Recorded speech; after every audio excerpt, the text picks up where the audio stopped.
Shalom Bapak Ibu, Saudara sekalian, kita berjumpa kembali dengan acara Menerima hari ini.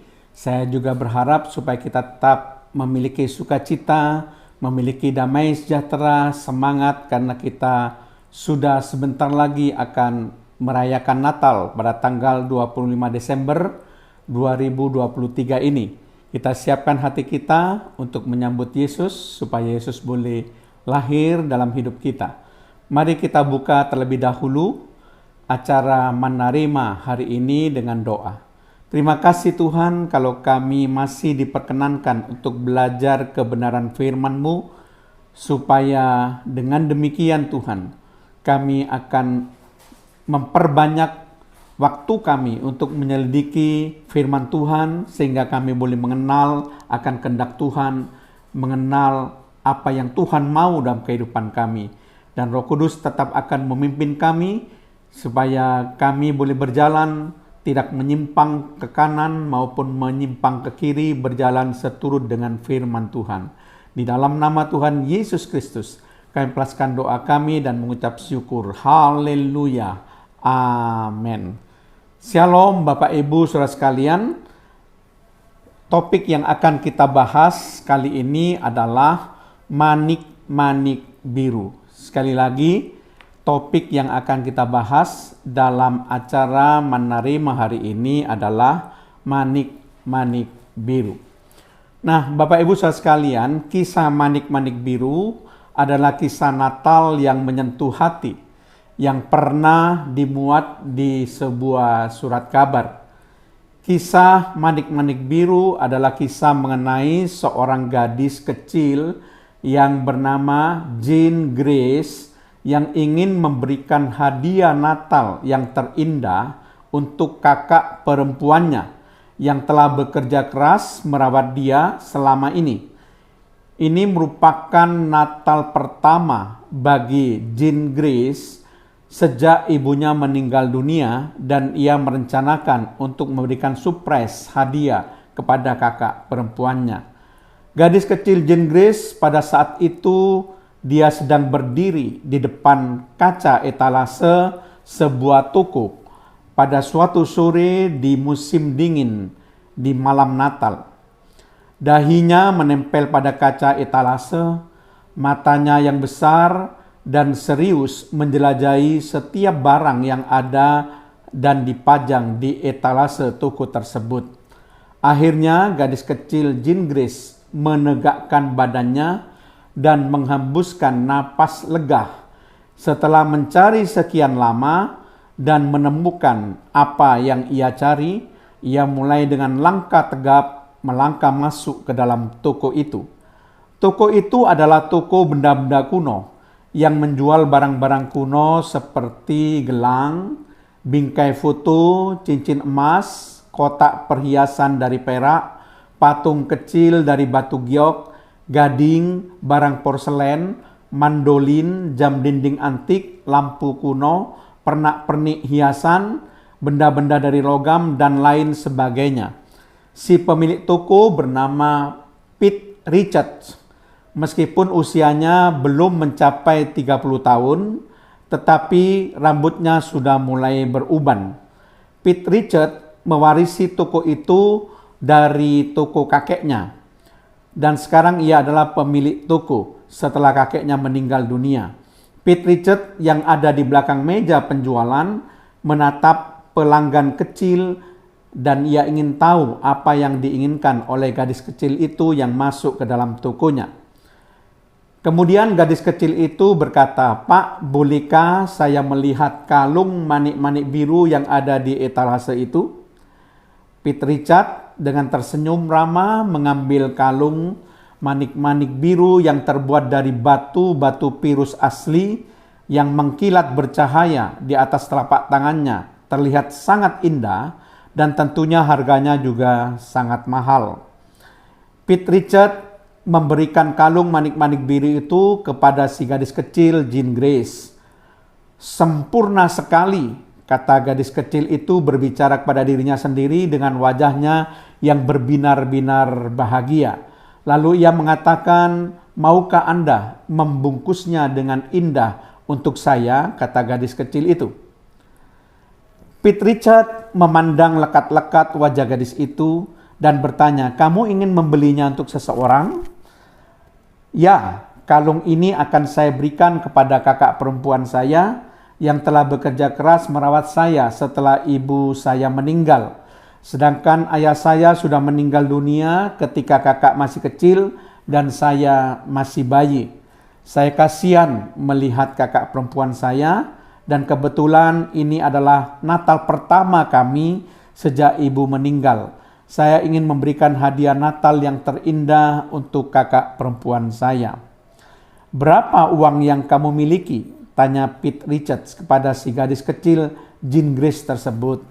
Kemudian gadis kecil Jean Grace membawa sapu tangan yang digenggamnya ke atas meja penjualan, lalu melepaskan ikatan sapu tangannya dan menuangkan semua uang logam yang dimilikinya.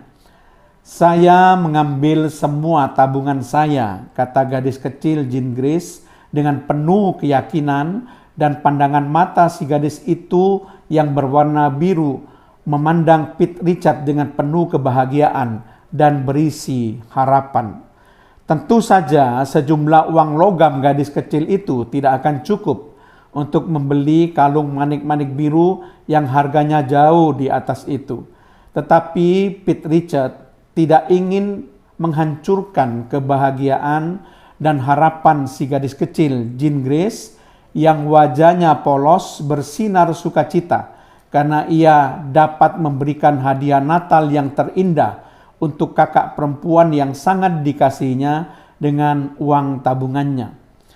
Pete Richards segera mengambil kalung manik-manik biru itu, kemudian secara diam-diam membuang label harganya dan membungkusnya dengan indah dengan kertas kado berwarna merah menyala dan diikat dengan sebuah pita hijau di atasnya dan ditempeli stiker bertuliskan Merry Christmas.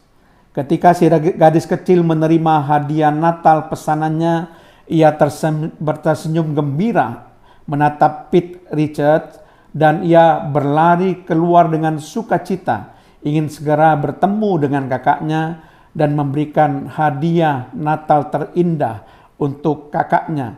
Suatu pernyataan kasih yang murni dari seorang gadis kecil sederhana yang memaknai Natal yang sesungguhnya, yaitu berbagi kasih. Tiba-tiba hati Pete Richard dipenuhi sukacita dan damai yang tidak terkatakan yang belum pernah ia alami. Karena gadis kecil itu telah membayar dengan harga termahal yang pernah dibayar oleh siapapun. Ia memberikan semua yang ia miliki untuk bisa membeli hadiah itu. Pete Richard bersyukur karena ia tidak memutuskan harapan dari seorang gadis kecil pada hari Natal yang ingin berbagi kasih dengan orang yang dikasihinya. Bagaimana dengan saudara pada hari Natal ini? Apa yang saudara ingin berbagi kasih dengan orang-orang yang saudara sangat kasihi? Banyak orang-orang yang memerlukan uluran kasih saudara, banyak juga sesama kita yang juga memerlukan uluran kasih kita. Karena mereka belum tentu dapat merayakan Natal. Jadi Natal sudah memberikan suatu pelajaran melalui kisah kalung manik-manik biru dari si gadis kecil yang bernama Jean Grace ini, yang ingin menyatakan kasihnya dengan memberikan hadiah yang terbaik dengan semua uang tabungannya untuk kakak perempuannya yang sudah bekerja keras memelihara dia. Nah, Bapak Ibu Saudara sekalian, kita baca suatu ayat yang sangat luar biasa yang mengingatkan kita tentang bagaimana sebetulnya Natal itu dihiasi dengan cara berbagi kasih, dengan cara mempersembahkan yang terbaik. Di dalam Matius pasal 2 ayat yang ke-11 ini berbicara tentang orang-orang Majus yang memberikan persembahan yang terbaik untuk orang yang sangat dianggap penting bagi dia, orang yang dicari selama 2 tahun perjalanan dari timur, diperkirakan di Persia, untuk mencari seorang bayi yang lahir yang bagi dia merupakan orang yang sangat penting untuk ditemuinya. Karena dia katakan, di manakah raja orang Yahudi itu dilahirkan? Kami ingin bertemu dengan dia dan kami ingin menyembah dia. Bukan cuma itu saja, orang-orang Majus mempersembahkan persembahan untuk Yesus. Mari kita baca Matius 2 ayat 11. Maka masuklah mereka ke dalam rumah itu dan melihat anak itu atau Yesus bersama dengan Maria ibunya, lalu sujud menyembah dia atau menyembah Yesus. Mereka membuka tempat harta bendanya dan mempersembahkan persembahan kepadanya, yaitu emas, kemenyan, dan mur. Jadi Natal itu diwarnai dengan pemberian, persembahan. Jadi apa yang dapat kita persembahkan pada orang yang sangat kita kasihi? Kita sungguh sangat mengasihi Tuhan Yesus Kristus. Apa yang dapat saudara persembahkan kepada Tuhan Yesus Kristus, orang yang sangat saudara kasihi?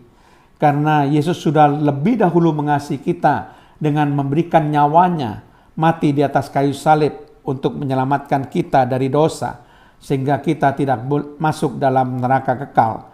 Tentu yang diharapkan adalah persembahan yang terbaik. Menurut Roma pasal 12 ayat pertama dikatakan demikian. Karena itu saudara-saudara, demi kemurahan Allah, aku menasihatkan kamu supaya kamu mempersembahkan tubuhmu sebagai persembahan yang hidup, yang kudus, dan yang berkenan kepada Allah. Itu adalah ibadahmu yang sejati.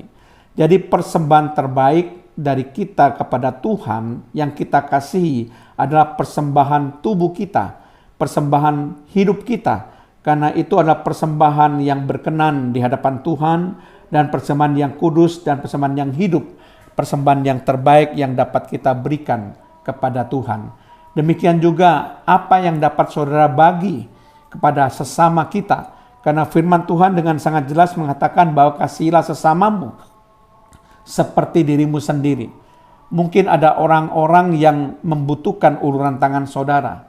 Apakah yang saudara dapat bagikan kepada mereka? Mari kita berbagi kasih di hari Natal ini, saudara. Karena Natal itu identik dengan kasih. Kasih itu harus bisa dirasakan oleh semua tingkatan, mulai dari orang-orang miskin sampai orang-orang kaya, para gembala yang mewakili orang-orang miskin dan bersahaja, orang-orang Majus yang mewakili kaum bangsawan. Semuanya merasakan sukacita Natal. Semua merasakan kasih Natal yang sangat luar biasa. Mari kita berbagi kasih kepada orang-orang yang membutuhkan. Maka Natal ini menjadi berarti, saudara. Kita boleh memaknai Natal yang sesungguhnya seperti gadis kecil Jean Grace itu. Amin. Mari kita berdoa. Terima kasih Tuhan kalau kami boleh belajar bagaimana kami harus berbagi kasih dengan sesama kami pada hari Natal ini, dan kami harus mempersembahkan yang terbaik kepada Tuhan, yaitu persembahan hidup kami, supaya kami bisa menggunakan hidup kami untuk melayani Tuhan, dan senantiasa kami boleh melayani Tuhan sehingga orang-orang boleh memuliakan nama Tuhan ketika mereka melihat Yesus yang ada di dalam hidup kami. Terpujilah namamu Tuhan, terpujilah namamu. Di dalam nama Tuhan Yesus Kristus kami melepaskan doa kami dan mengucap syukur. Haleluya. Amin.